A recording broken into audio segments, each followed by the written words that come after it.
Oi, tudo bem com vocês? Como montar um balanço patrimonial e analisá-los em provas? É isso que a gente vai responder neste vídeo. Só lembrando que este vídeo é feito para aqueles que estão estudando para faculdade ou para provas de concurso, mas que não são formados especificamente em contabilidade, porque aqui a abordagem vai ser mais geral e a gente também não vai utilizar Excel nem planilhas específicas. Vamos fazer os cálculos, né, à mão, ou o máximo, se o professor da sua faculdade permitir, utilizar uma calculadora simples na hora da prova, tá bom?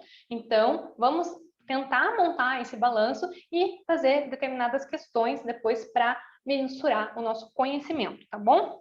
Então, aqui a gente tem o elenco de determinadas contas e determinados saldos. Então, o professor, ou numa prova de concurso, eles vão jogar essas contas para vocês de uma forma bastante misturada ali, vão colocar ativo misturado com passivo e tudo mais. Então, o que você tem que fazer por primeiro? Vocês têm que ir lá e colocar o que é ativo, o que é passivo do lado das contas, para facilitar depois a montagem do balanço. Então, por exemplo, material de expediente a utilizar. Eu sei que material de expediente é um ativo, eu venho e coloco aqui um ativo do lado. Ah, duplicatas a pagar. Eu sei que a maioria das vezes, se não 100%, duplicatas a pagar, ou quando tem a palavra em a pagar, vai ser um passivo. Eu venho e coloco um passivo aqui. Aí eu pego e penso assim, ah, se é no curto prazo, então provavelmente pode ser um passivo circulante, então eu já venho e coloco aqui. Ah, mercadorias é um ativo. Então eu vou fazer todas essas classificações. Então isso daqui, infelizmente, é meio que decoreba. A gente tem que saber o que é. Empréstimos a pagar, vai ser um passivo. Financiamento de veículo, tudo isso é caixa, vai ser um ativo circulante. Então, eu tenho que vir aqui nessas contas e fazer todas as classificações, uma do ladinho da outra, tá? Então, essa é a primeira dica para não se perder na hora da classificação, esquecer alguma conta, depois dar problema, perder tempo procurando, tá? E neste vídeo, a gente vai responder as seguintes questões. A gente vai verificar quais são os valores dos bens, dos direitos, capital próprio, capital nominal, capital de terceiros, qual que é o capital aplicado, qual que é o valor das obrigações do curto prazo, qual que é o valor das origens dos recursos, o valor das obrigações de longo prazo, o valor do capital imobilizado, perdão, e o valor do capital integralizado.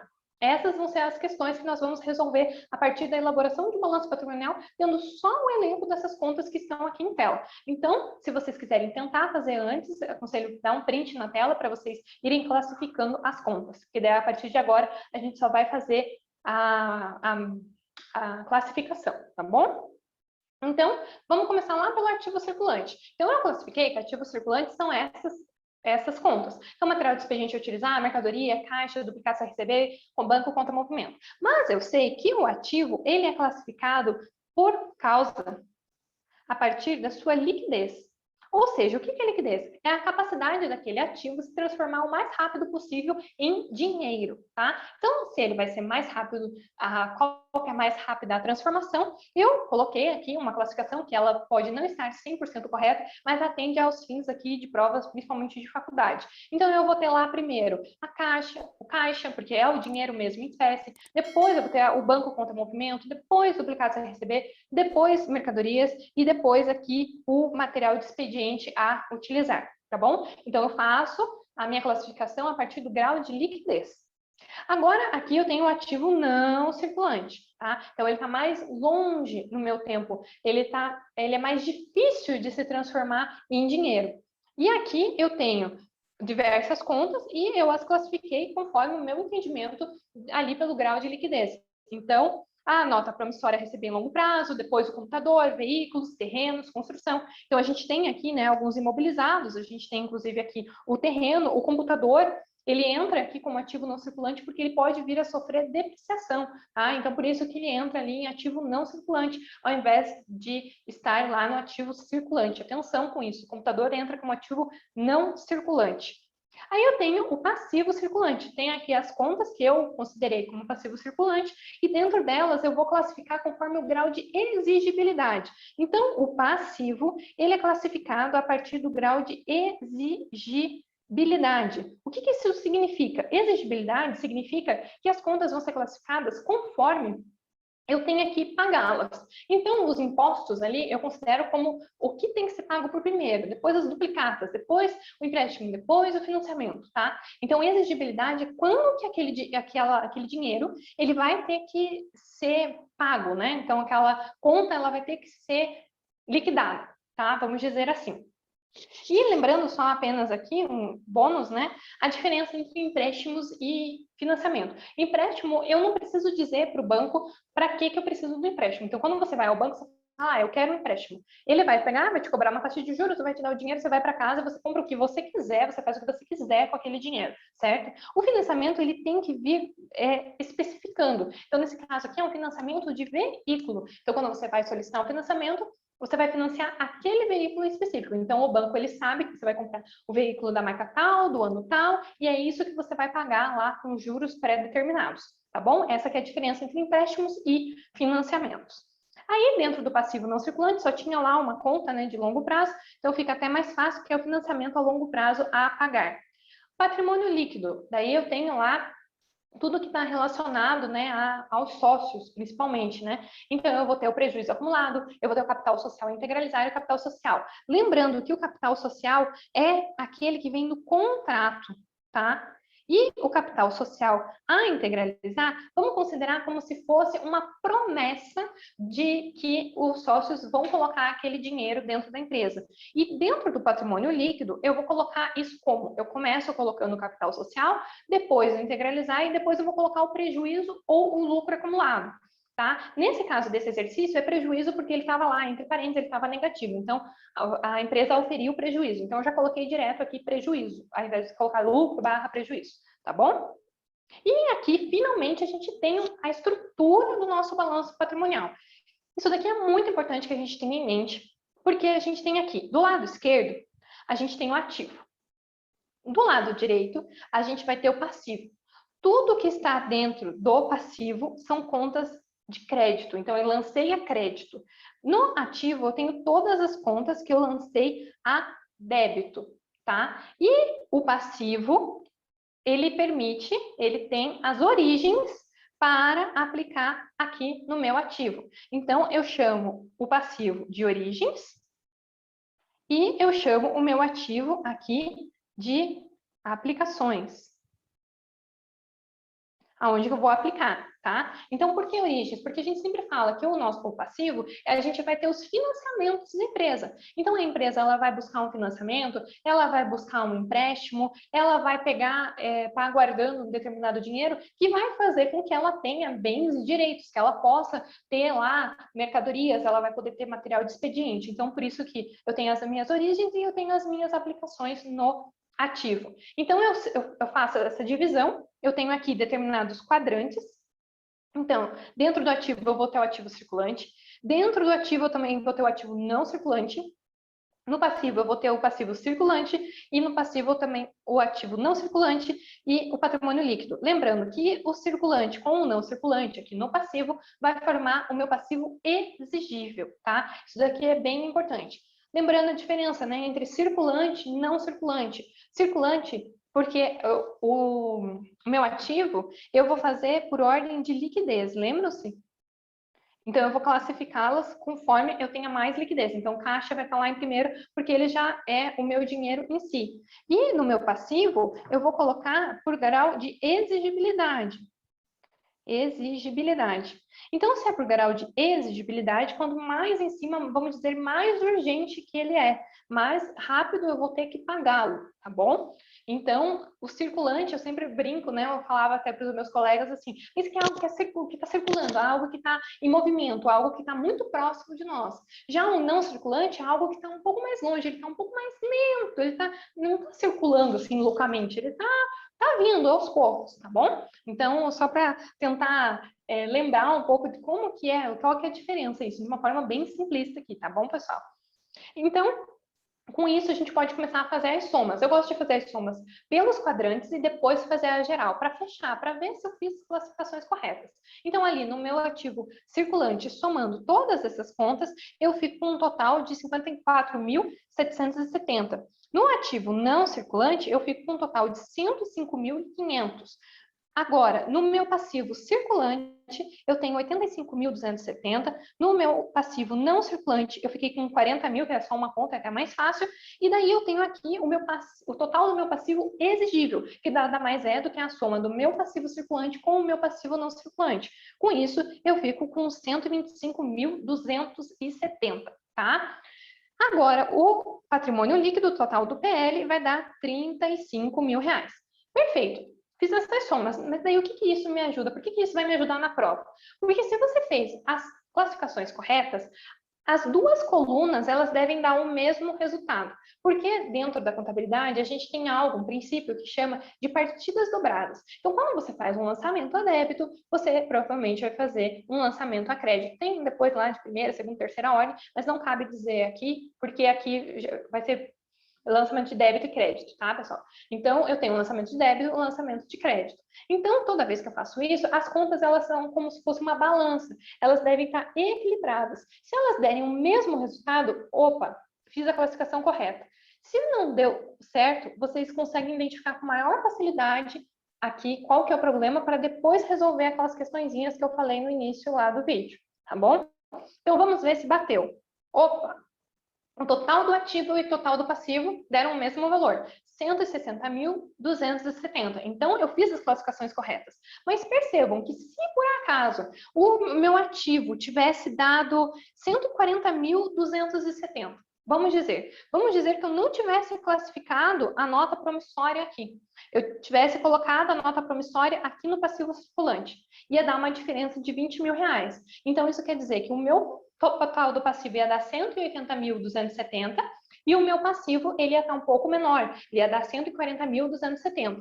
Aí eu ia olhar para as contas, ia ver, porque geralmente aqui em prova de faculdade, essas coisas, os professores não colocam coisas tão complexas e valores tão próximos. Então a gente tem que ficar mais esperto na hora de visualizar. Você pega e olha assim, poxa, R$ 20 mil, aí você vai, olha lá, né? Olha lá no passivo, achei aqui uma nota promissória. R$ 20 mil é justamente a diferença que está dando. Então, eu classifiquei errado a nota promissória. Provavelmente ela não é um passivo, ela é um ativo. Então, você consegue corrigir, por mais que às vezes você tenha dúvida ali na classificação das contas, você consegue ainda fazer a correção depois que você faz isso. E daí você vai jogar para cá, né, corretamente, a nota promissória, vai fazer a soma, opa, bateu, tá bom? Mas antes disso, eu sempre falo, é bom dar uma olhada para ver as classificações das contas, para vocês não perderem até tempo olhando aqui para verificarem o que vocês erraram, o que vocês não erraram, tá? Mas isso daqui é bem interessante. Agora, com essas informações, vocês vão responder as questões. Aí a probabilidade de erro é praticamente nula, tá bom? Então, vamos lá. Capital próprio. Qual que é o capital próprio? Capital próprio é tudo aquilo que vai estar naquele quadrante aqui, que a gente chama, né, de patrimônio líquido. Então, se eu somar tudo isso daqui, eu já tenho qual que é o capital próprio. Esse capital próprio relaciona ao capital dos proprietários, tá?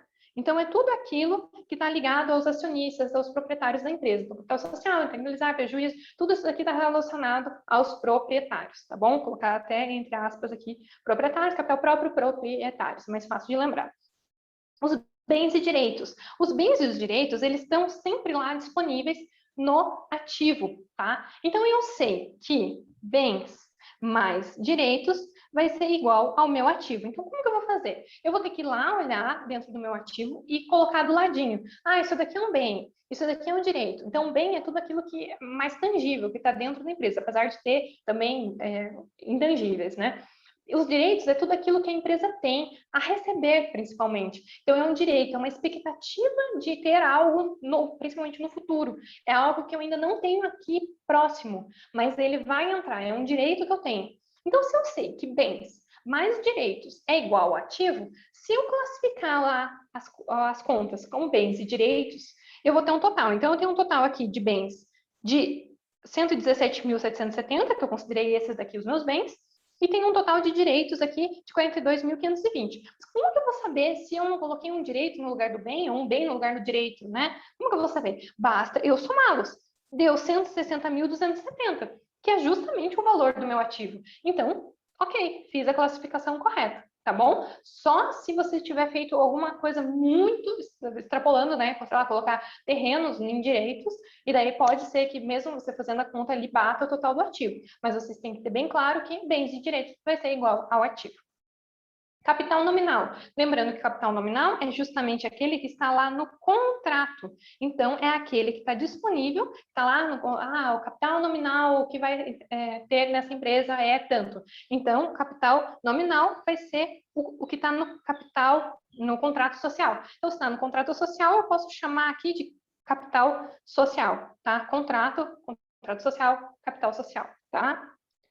Aí eu tenho o capital de terceiros. Se é de terceiros, não é da empresa, né? Então, são capitais de pessoas ou instituições que me proporcionaram aquilo e eu tenho que devolver. Eu tenho uma obrigação de devolução no futuro. Então, isso quer dizer que vai estar lá no meu passivo. Então, eu vou pegar todo o meu passivo, então, tanto o circulante quanto o não circulante, porque não é meu, nada do que está aqui, ele vai somar e vai se tornar aqui o meu passivo exigível, que vai ser 125.270, tá? Capital aplicado. Lembra que eu peguei e falei que tudo que está no passivo são as minhas origens para eu aplicar o meu ativo. Então, o capital aplicado nada mais é do que a soma, o total do ativo, que vai se considerar tanto o capital, o ativo circulante, quanto o ativo não circulante. Obrigações a curto prazo. Se é uma obrigação, eu já sei que está no passivo. Se é de curto prazo, ou seja, está circulando, ó, está circulando mais rapidamente, vai estar lá no meu passivo circulante. Então, sendo passivo circulante, basta eu pegar a soma daquele meu quadrante ali, né, do circulante, somar, eu vou ter 85.270 e eu já respondo a pergunta de qual que é o valor das obrigações a curto prazo. Origens dos recursos. Origens está lá no passivo. Eu vou pegar de terceiros ou eu vou pegar dos meus acionistas para poder aplicar, para poder ter bens e direitos. Então, o meu passivo é composto por circulante, não circulante e pelo patrimônio líquido. Basta eu somar o total do passivo e eu tenho qual que é o valor total das minhas origens. Tá? Então, 160.270.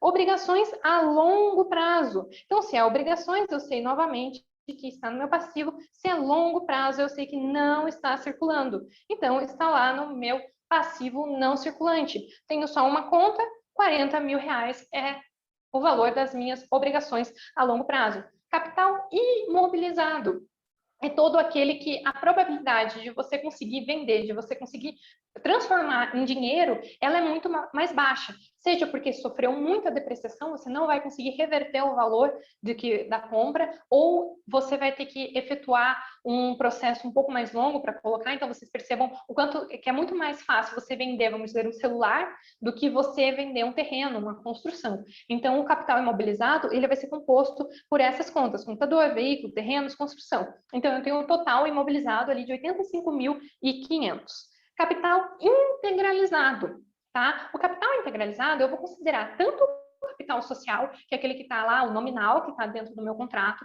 quanto o social a integralizar, que é aquele que vai ser ainda colocado, que é a promessa dos sócios. Então, dentro do patrimônio líquido, eu só não vou considerar ali o prejuízo, vou somar tudo isso e eu vou ter aqui o capital integralizado no valor de 40 mil reais, tá? Mas essas perguntas, elas são apenas complementares. O que é mais importante e que eu gostaria muito que vocês gravassem para quando vocês fossem fazer determinada prova, que vocês não saíssem, por exemplo, colocando aqui, ó, vocês têm aqui a tabela, né, que eu coloquei lá no começo. Deixa eu só voltar aqui. Eu tenho aqui, né? Eu tenho essas contas. Aí o professor, ou lá na questão de concurso, pega e fala: ah, qual que é o valor dos bens? Aí vocês saem lá grifando: ah, isso daqui é um bem, isso aqui é um direito, soma, daí coloca o valor aqui do lado. Ah, o valor dos direitos. Ah, isso daqui é direito, isso daqui é direito, isso daqui é direito, sei lá, soma e coloca aqui.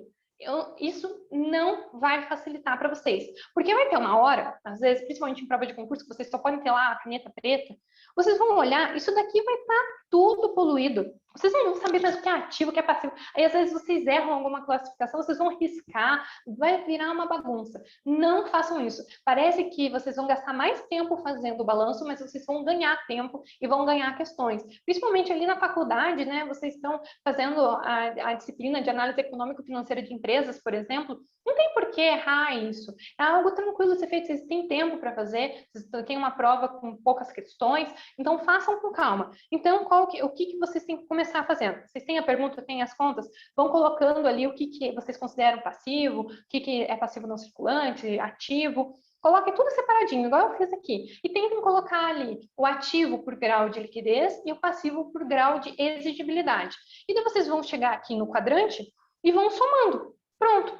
Aí depois, basta vocês olharem para esse desenho que é o balanço patrimonial, vocês vão olhar, vocês vão ter todas as respostas aqui. O máximo que vocês vão ter que fazer aqui, um pouquinho de diferente, que é classificar aqui do ladinho, que vocês podem colocar, é o que é bem e o que é direito. É a única coisa que vai ser além do que está aqui na tela. O resto é só vocês baterem o olho e marcarem lá do lado daí qual que é o valor dos bens, qual que é o valor dos direitos, o valor do capital nominal e tudo mais, tá bom? Espero que vocês tenham compreendido. Caso ainda reste alguma dúvida a respeito deste tema, por favor, deixe aqui nos comentários.